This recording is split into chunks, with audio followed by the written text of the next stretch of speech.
எண்ணெய் கத்திரிக்காய் குழம்பு. இது செய்ய தேவையான பொருட்கள்: பிஞ்சு கத்திரிக்காய், அதில் சின்ன கத்திரிக்காயை ஒரு 1/4 கிலோ, ஒரு சிறிய எலுமிச்சம்பழம் அளவு புளி ஊற வச்சுருக்கோம் தண்ணியில், ஒரு கைப்பிடி உரித்த பூண்டு, ஒரு கைப்பிடி உரித்த சின்ன வெங்காயம், சாம்பார் தூள் 2 டேபிள் ஸ்பூன், மஞ்சள் தூள் 1 ஸ்பூனு, எண்ணெய் 1 குழிக்கரண்டி நல்லெண்ணெய், கருவேப்பிலை, ஒரு சிறிய துண்டு வெல்லம், உப்பு ருசிக்கேற்ப, தாளிக்கிறதுக்கு 1 ஸ்பூன் கடுகு, 1/2 ஸ்பூன் வெந்தயம், ஒரு காஞ்ச மிளகாய். இந்த காம்பை நீக்கிட்டு இதை 4 கீறி வச்சுக்கணும்.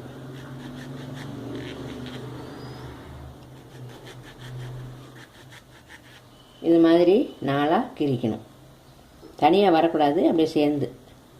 இது மாதிரி எல்லா கத்திரிக்காயையும் கீறி வச்சுக்கலாம்.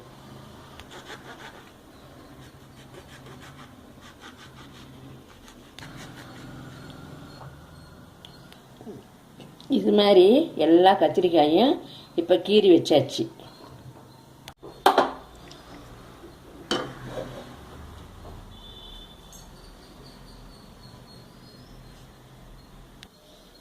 இப்போ இந்த வானலில் சூடு ஏறினதும் இந்த நல்லெண்ணெயை ஊற்றிக்கணும். எண்ணெய் காஞ்சிருச்சு. இதில் இந்த கத்திரிக்காயை போட்டு வதக்கிக்கணும் நல்லா.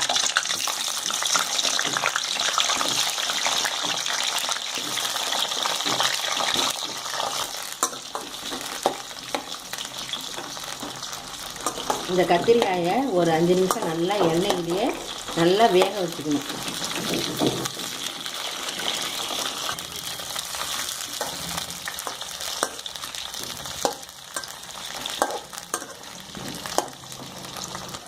இப்போ இந்த கத்திரிக்காய் இந்த மாதிரி லேசாக நிறம் மாறினதும் இதை தனியாக ஒரு கிண்ணத்தில் எடுத்து வச்சுக்கணும்.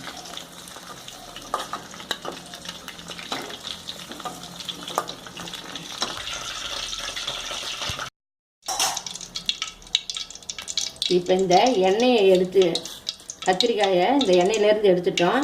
அதே எண்ணெயிலேயே இந்த கடுகு, வெந்தயம், காஞ்ச மிளகாய் சேர்த்துக்குவோம்.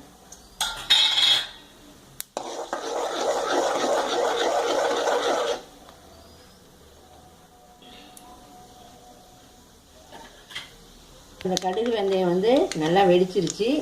இதோட கருவேப்பிலை சேர்த்து, அடுத்து இந்த உரித்த வெங்காயத்தையும் சேர்த்துக்கணும்.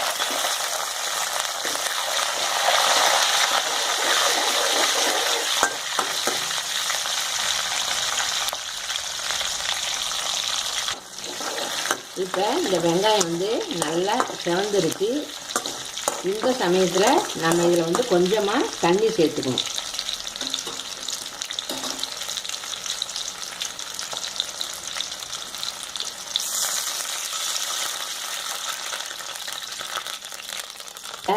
சாம்பார் தூள், மஞ்சத்தூள், உப்பு தேவையான அளவு.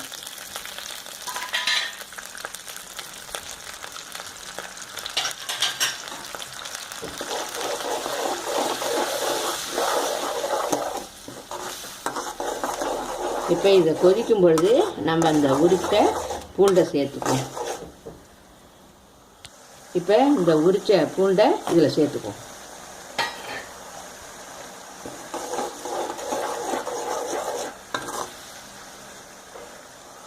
இப்போ நம்ம பூண்டு சேர்த்து ஒரு கொதி வெந்திருக்கும் கொஞ்சம் பாதி. இந்த சமயத்தில் இந்த வதக்கிய அந்த கத்திரிக்காயை சேர்த்துக்குவோம்.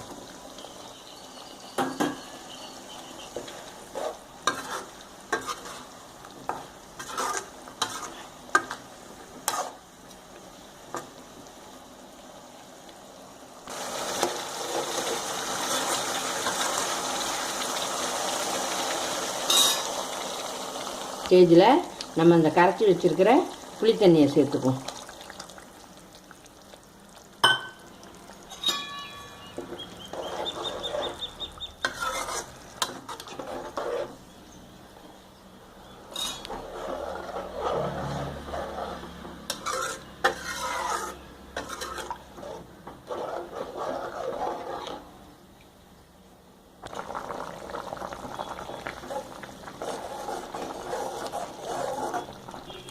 இப்போ இந்த புளி தண்ணி சேர்த்ததுக்கப்புறம் இந்த குழம்பு வந்து நல்லா கொதிச்சிருச்சு. இப்போ இந்த சமயத்தில் இந்த ஒரு சின்ன துண்டு வெல்லத்தை சேர்த்து அடுப்பை சிம்மில் வச்சு கொஞ்சம் மூடி வச்சு கொஞ்சம் கொதிக்க வைக்கணும்.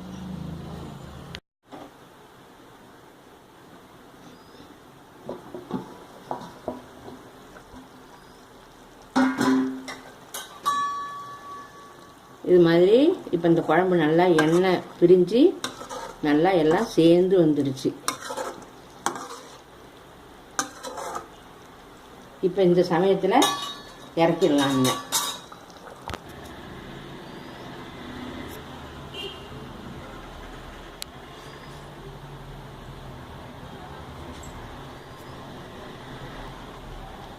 எண்ணெய் கத்திரிக்காய் குழம்பு தயார்.